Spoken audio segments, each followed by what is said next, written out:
इस कहानी के लेखक हैं धीरज कुमार सालुंके।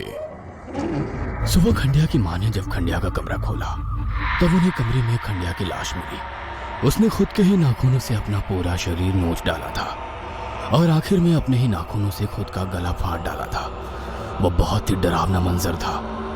सब जानते थे कि यह खुद खंडिया का किया धरा है। जरूर कोई बुरी शक्ति इसके पीछे थी, लेकिन जो भी सबूत मिले उसे देखकर पुलिस वालों ने इसे खुदकुशी करार दिया। लेकिन मैं जानता था कि यह खुदकुशी नहीं थी, इसके पीछे दंड राक्षस था। मैं उस राक्षस से काफी डरा हुआ था। मेरी आई ने मुझसे पूछा कि क्या हम यहाँ से अपने घर चले जाएं, लेकिन मैंने इनकार किया।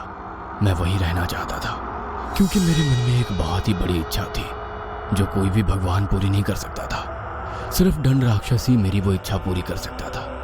खंडिया की मौत के 4-5 दिन बाद मेरे आजी और आजोबा फार्म हाउस पर आए। वो मेरी माँ को दूसरी शादी के लिए मनाने के लिए आए थे क्योंकि मेरे बाबा की मौत कुछ ही महीनों पहले कार एक्सीडेंट में हुई थी। मुझे लगा कि इस बार भी मेरी आई उन्हें शादी के लिए मना कर देगी, लेकिन आई ने ऐसा नहीं किया। वो आजी आजोबा की बातों में आ गई। मैं चाहता था कि आई उन्हें शादी के लिए ना करे। मैं मेरे बाबा के अलावा किसी और आदमी को मेरी आई के साथ नहीं देख सकता था, लेकिन शायद मेरी आई को लगता था कि वो मेरी परवरिश अकेले नहीं कर सकती। उस रात मैं आई से गुस्सा होकर कमरे में सोने चला गया। मैं सोच रहा था कि काश मेरे बाबा वापस आ जाए, लेकिन सभी लोग कहते हैं कि मरा हुआ इंसान कभी वापस नहीं आता। उस रात मैं जैसे तैसे सो गया, लेकिन डोरबेल की आवाज सुनकर मैं नींद से जागा।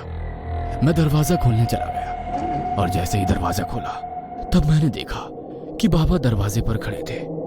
मुझे यकीन नहीं हो रहा था कि मेरे बाबा वापस आ गए हैं, लेकिन तभी आई ने मुझे हिलाकर नींद से जगा दिया। मैं समझ गया कि वो केवल मेरा सपना था। मैंने सपने में बाबा को देखा था, लेकिन जब मुझे पता चला कि वो मेरा सपना था तो मैं सोच में पड़ गया कि क्या मुझे भी खंडिया जैसे सपने तो नहीं आ रहे, मतलब ऐसे सपने जो सच हो जाते हैं। मैं सोचने लगा कि क्या मुझे भी उस राक्षस की पूजा करनी चाहिए, और अगर खंडिया इच्छा में किसी की मौत मांग सकता है और राक्षस उसे पूरी कर सकता है तो मैं भी मेरे बाबा को जिंदा कर सकता हूँ।